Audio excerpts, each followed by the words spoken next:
Welcome to the ISM Career Chat podcast, where I will talk with industry professionals about their expertise. Don't forget to hit the follow button to get your dose of career stories and industry tips.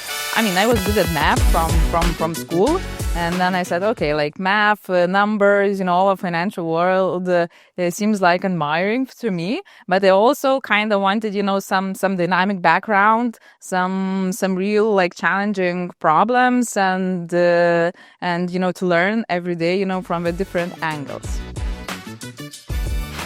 Today, our guest is Indrė Paplauskaitė, leader of Financial Services and Fintech at Gooliver. She graduated her bachelor's here at ISM in Finance. Hello, Indrė. Hello, Tadas. We're happy to have you today. You've had a very diverse background working in Civitta, Nasdaq, and Gooliver. And I want to ask you, what motivated you from studying finance into working in management consulting? What were the motivations and your first steps towards it? Okay, so first of all, thank you for having me here. So I'm gonna admit, actually, it's first time on podcasts. So sorry for any inconvenience. It's really nice to be in the opposite side of the camera and the microphone. So yeah, indeed, once I started studying finance, I was really amazed about, all the financial services in terms of big corporations, banks, and also starting the fintech, like the fintech market at that time. But once I made to the point I needed to get a job, it was even before the graduation in the third year. I was here as a finance student. I started looking for different options, and the management consulting was one of the things that I thought it's gonna fit, my expectations and my profile, because even at that time, I started to think that like big corporations and banks could be boring to me, and I needed like more dynamic work environment, more project-based tasks, and more different challenges and problems to solve. So you mentioned expectations of management consulting for the dynamic work environment. What exactly were those expectations? Did you want to manage people? Did you want to manage firms? What exactly were you expecting when you got into management consulting? Well, one of the things was different sectors. Even within finance, it could be banks, it could be asset management, it could be finance within public institutions like public finance. So one was, to see like different companies, different organizations, and different sectors, and still being in the field of finance, like making financial forecasts, financial modeling, financial analytics. So that was first. And also the people, of course, whenever you work in management consulting, you work with different teams, different projects, with different clients, and you have a really wide network of people and a really diverse group of stakeholders within every project, and also within your company, because you have many partners, project managements, analysts whom you work on day-to-day basis. So your heart was always in finance. You just wanted that diversity, correct? Yeah, pretty much. Yeah, I was good at math from school, and then I said, okay, like math, numbers, all of financial world, it seems like admiring to me. But I also kind of wanted, some dynamic background, some real like challenging problems, and to learn every day, from the different angles. So yeah, let's put it like that. There was some direction in my career, when I was okay, maybe I really want to be, in a corporate world. Yeah. So I had that, but yeah, I'm still in consulting. So, the path is never straight. Yeah, of course. Actually, you mentioned a lot of various tasks that you do day to day, but what does your day to day look like at Gooliver exactly? Right now? First of all, there is no, I could say that there is no day that is, the same. So my every day is really different, and it depends, a bit on the projects I'm working on. So yeah, as of now, I have the role of lead of Financial Services and Fintech. That includes, mostly fintechs, electronic money institutions, payment institutions, specialized banks, also the banks, the corporate banks, some projects with these clients. Also have sometimes some projects with like public finance or any other projects where my competence, of finance skills, is needed.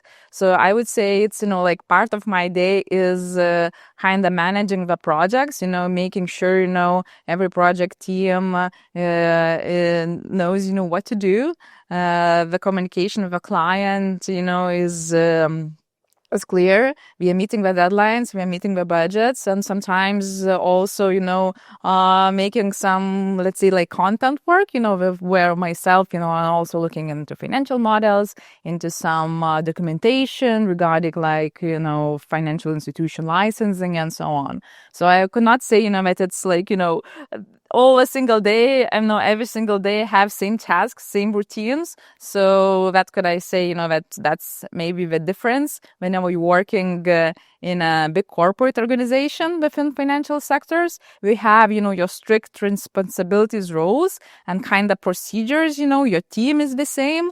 In management consulting is a bit like changing every day. So, that makes it challenging. On the other hand, because you never really know, and you should be, aware that sometimes, there is a lot of uncertainty. But of course, on another hand, whenever you kind of used to that and you have experience, so you also, see the patterns and you know how to manage these situations. I mean, you could say that your job fulfills your needs. You want a very dynamic environment. That's exactly what you have. If every day you don't have a routine, you have a like very flexible day, then Yeah, that's exactly yeah. what you wanted.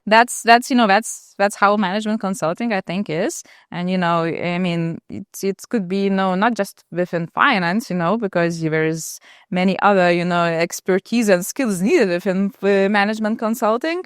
But yes, yeah, in a nutshell, yeah, I would say, management consulting is about uncertainty, how you feel under it, and if you like it, and if you know that it's a little bit out of your comfort zone, and you need to be ready to that, you're not always the smartest person in the room.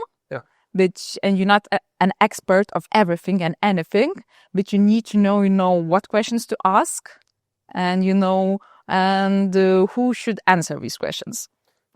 Yeah, of course. But you also mentioned working with financial institutions like banks, and with that comes regulatory compliance. So what are some responsibilities that come with that you face, and how do you adapt to them? Yes, that is, you're exactly right. And it's not just with banks. Every financial institution, every institution who provides financial services are obliged to comply with the regulation. And especially in Europe, we have quite strict regulations.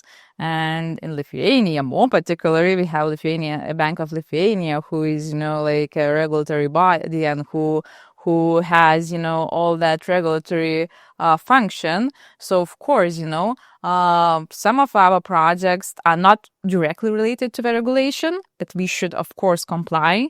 What is needed whenever we, for example, to make it, more easy to understand whenever you try to prepare like strategy for like financial institution, or set some goals, or for example, do some tasks on user experience. You always need, to know and kind of balance to make that, not to say trade-off, but you must comply with the regulation.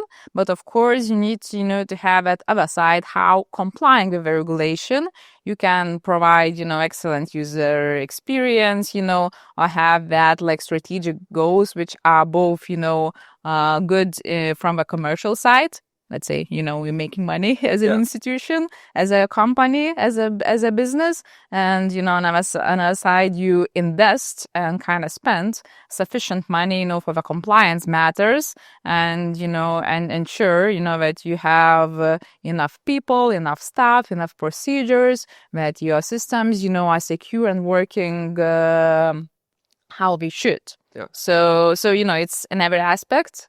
I can elaborate a little bit more. So we also I'm also have some projects within particularly compliance where we work, how to comply, and kind of find, that balance, how institutions, need to, for example, make risk assessment in terms of money laundering and terrorist financing or sanctions, how to make sure, that these assessments add value.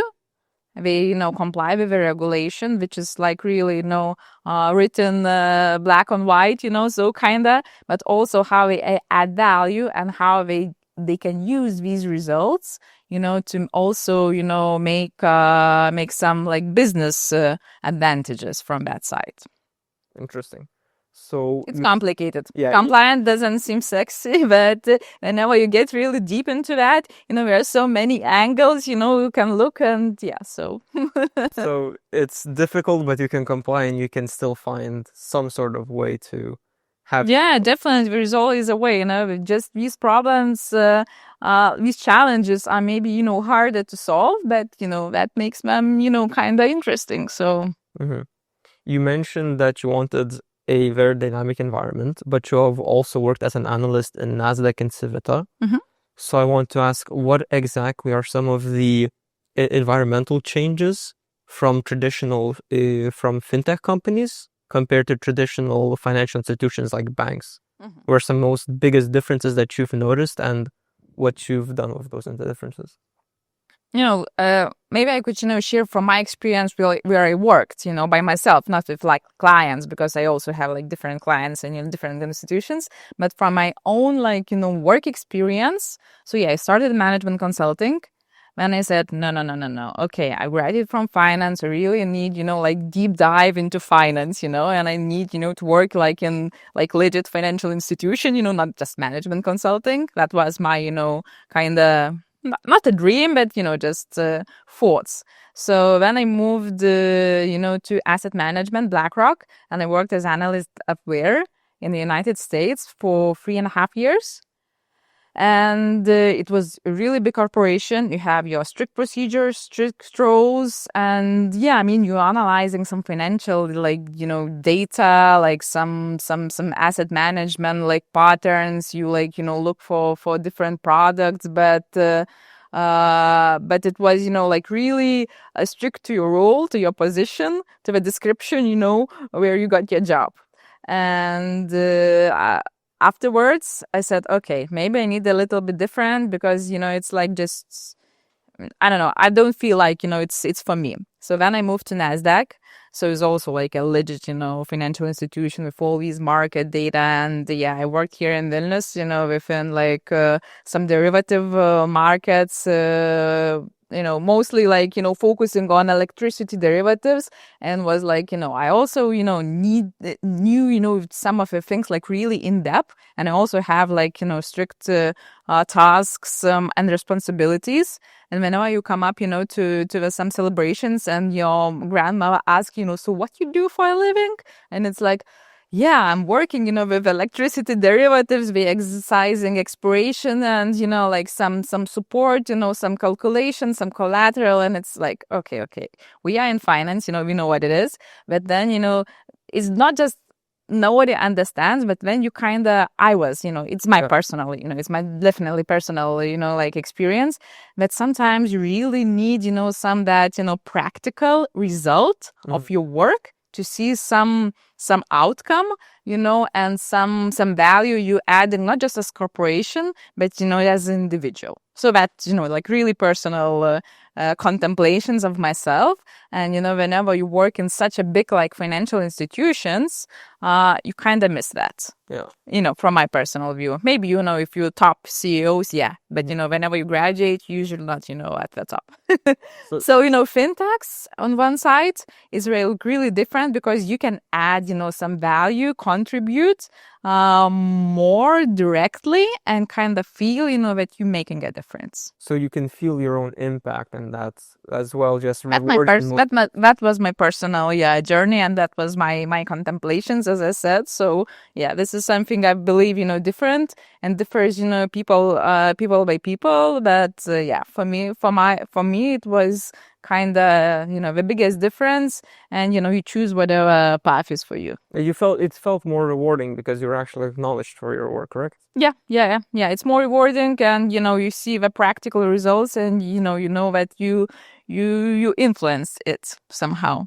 Actually, talking about your own impact, what are some of your most favorite, for example, stories? Do you have a story that you could share about management consulting? If you remember till this day that showed you that I have an impact, I want to keep working in management consulting? I'm not sure if there is that the only single story. Yeah. There might be some small stories. But definitely, I'm not gonna maybe say the names of the clients, but some of the projects, or a couple of them. Not several, let's say couple. Whenever, we help fintech companies to get licenses here in Lithuania, and then you see that, you calculate, these financials. You kind of, work with the team, with, inside people, to work on a business plan, on a strategy, which countries to choose, which is your target customer, you're targeting SMEs in e-commerce or retail students. And then, you see, how we get the license, and how you can have that app, and have, that fintech, service, by your own. And, you see how everything was, behind that. So these stories, makes that, you helped something, you supported, you gave advices, or you asked questions, and you connected, some people, and, see, how the business, is now let's say, successfully, working and attracting clients. So you were always able to see what effect your work had on. I think from the fintech side, that's some of the really things whenever you see start working some result on that. So Let's go back to your education for a second. You mentioned that from a young age you were good with numbers, and when you finished your bachelor's at finance, you went into fintech. So what are some of the most memorable things? How your bachelor's degree in finance helped you in fintech? Yeah, I would say it was my bachelor, all the studies here in ICM, they're pretty much, useful, because we had many, not just theoretical frameworks, but also practical tasks. So particularly, I remember investment management course, which was, simulating the investment pattern. So that gave me literally, knowledge how, the financial markets work, and how to invest and make analysis. Also, maybe it wasn't, the most interesting topics, but financial accounting and, corporate finance actually gave a good foundation, whenever you need to do your financial statements, financial forecasts, and work on these numbers, and see how wherever any business indeed, but how the company, it would be fintech company, for example, and newly establishing, will be operating, and kind of work on these numbers. So So you'd still say the stuff you learned in finance from ISM still translated easily into fintech, because you went. It was really related, yeah. Okay. Whenever, some people say that, whenever I studied something, I forgot it because I never use it. So I cannot say like that. I mean, it wasn't maybe, as, let's say markets are changing, especially fintechs, at a really, fast pace. So indeed, whenever, I graduated 10 years ago, it was, when the situation now is completely different. But the foundation, some basic things, they remain. of course, that, same, like market analysis, like SWOT analysis. We still like need to do this SWOT analysis in every single business plan.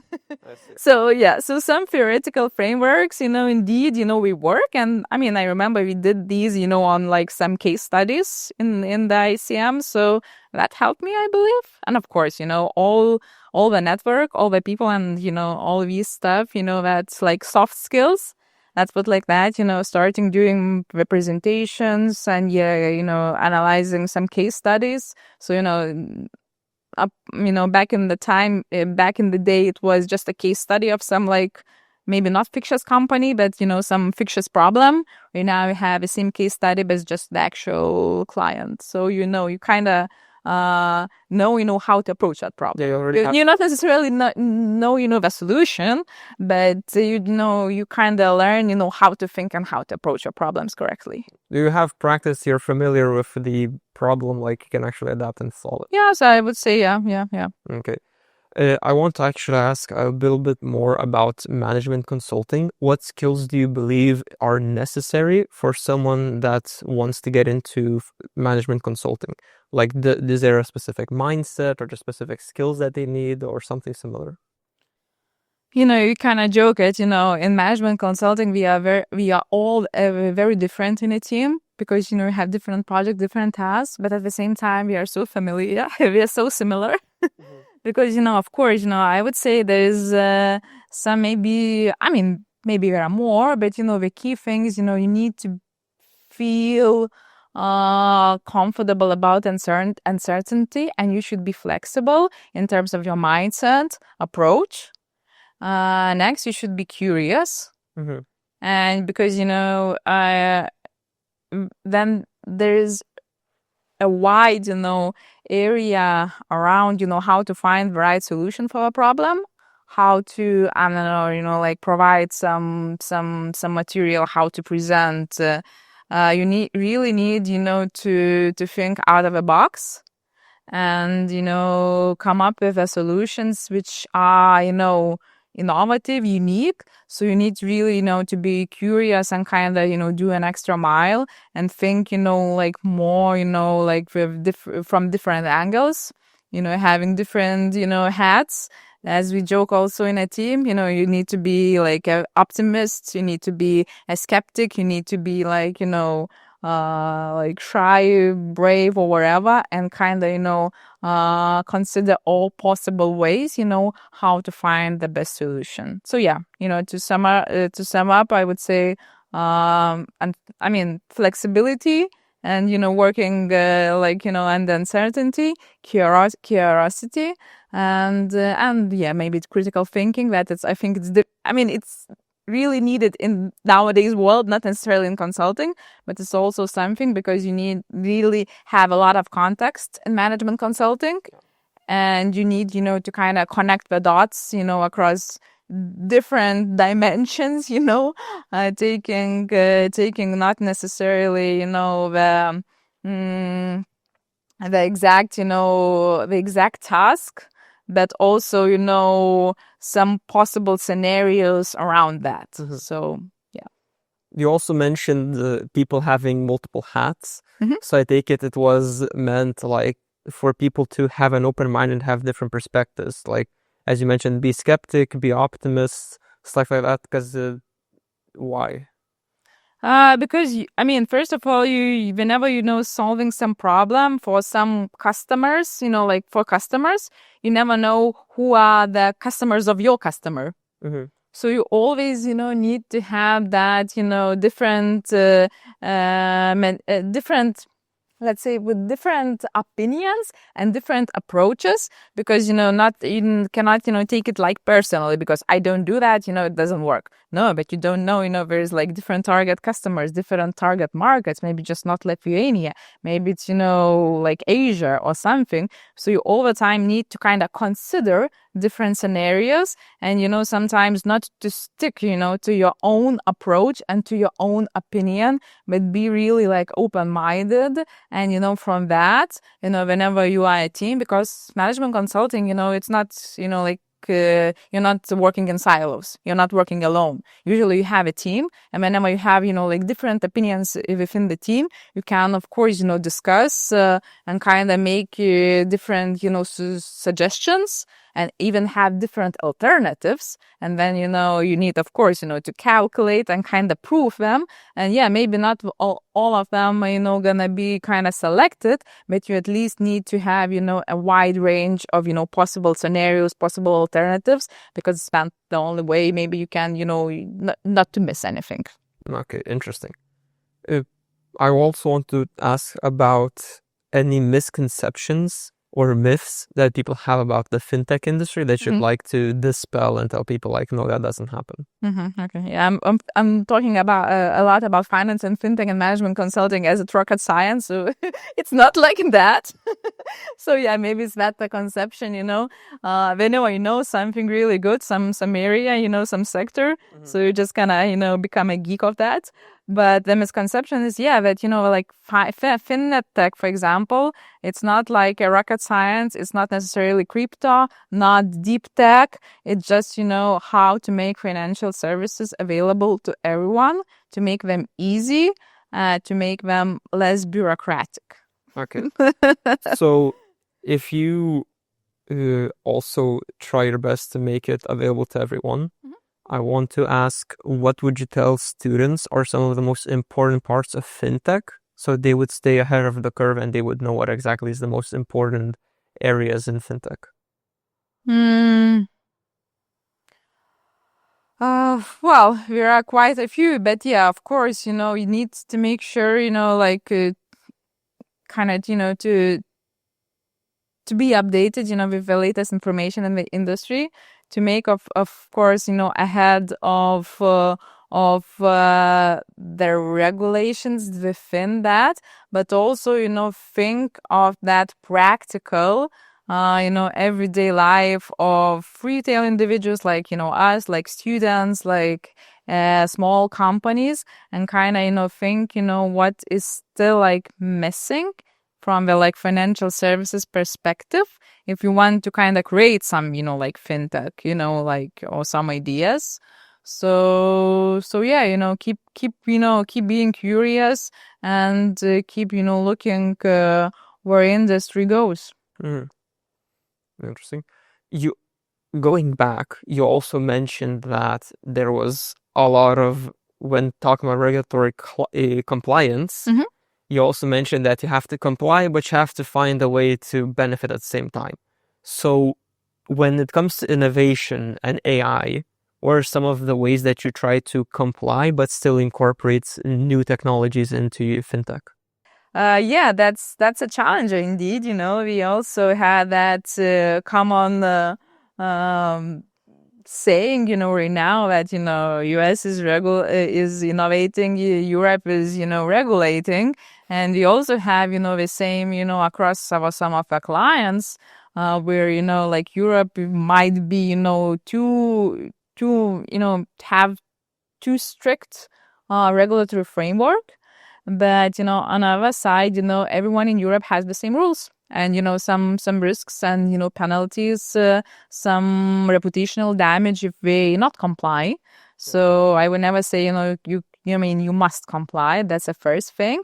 And, what regards to AI and innovation and crypto and anything, you should really make sure, that you have, all the tiny details within your business model, whatever it could be, how you embed AI, for example, or how you use like, some crypto technology elements that, they are aligned with the regulation and they are safe and they add value. So, I mean, innovation is still possible. AI, is still, like in many financial institutions, like plays, quite a big of a role. So you need to have good people, smart people who can ensure, that, everything is in line and to be transparent within the company, regulatory bodies. So that's, how it is possible. And yeah, the rules are the same, for everyone and for all of us, in European market are the same. So. So comply and find your best way to adapt, but always comply to regulations. Of course. Okay. We're not going against the law. Now, when it comes to finance, you've worked in finance for over 10 years. What would you tell to students who are trying to start a career path in finance, fintech, or management consulting? What would be some of the essential tips that you would tell them? Mm-hmm. Yeah, so first of all, finance and fintech is fintech or finance is very broad topic, I would say. So I would suggest maybe, focusing on particular aspect within the industry. If you're looking, for example, for like asset management, or you're looking, for some traditional finance institution, day to day. And kind of, of course, whenever you just graduate, you maybe don't know, but kind of, start, maybe narrowing down, more specific topic you would be interested. And that's, what drives you. If it's just investing, if it's just something related to crypto, for example.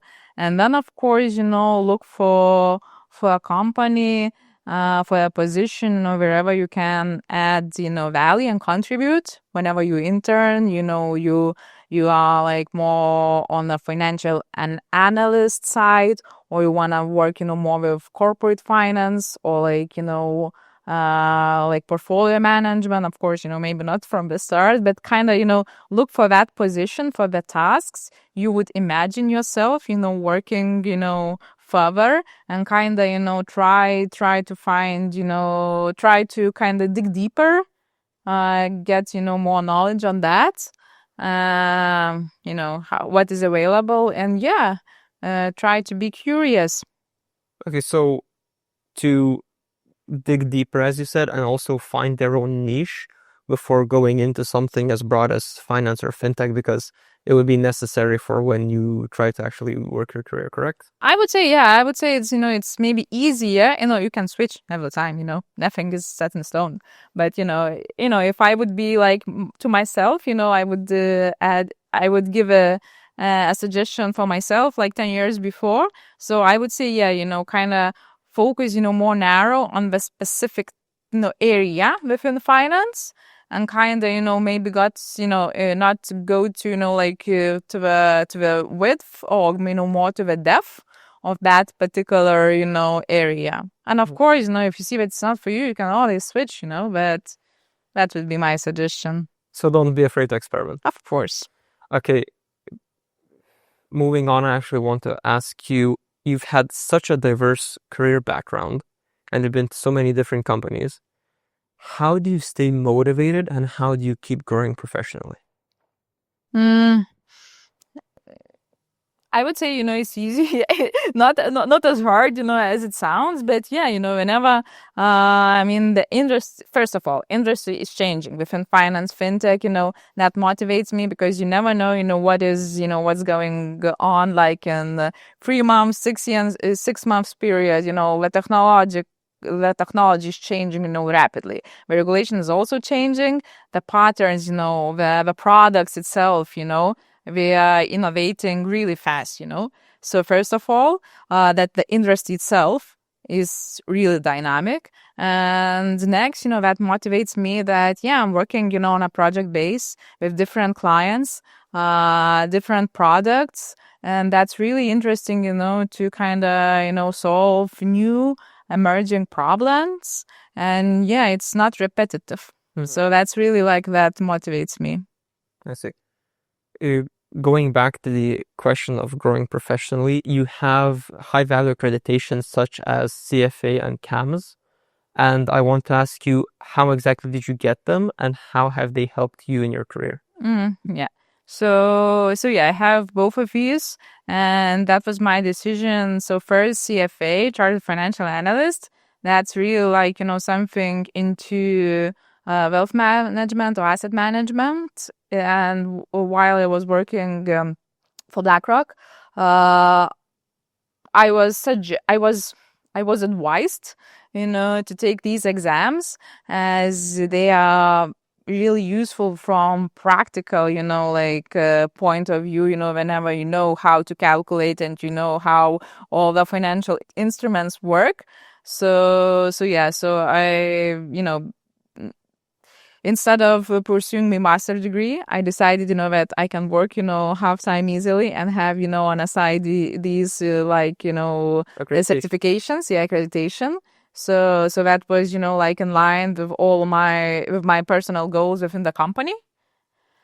So it was tough. It was time consuming, definitely, but I would say it's worth it. I mean, I like learning process itself. So for me, it was also rewarding for that. And of course, whenever you pass all the exams and you have that certification, I mean, it's also rewarding. So that one. And really similar story with accounts, which is, more in compliance.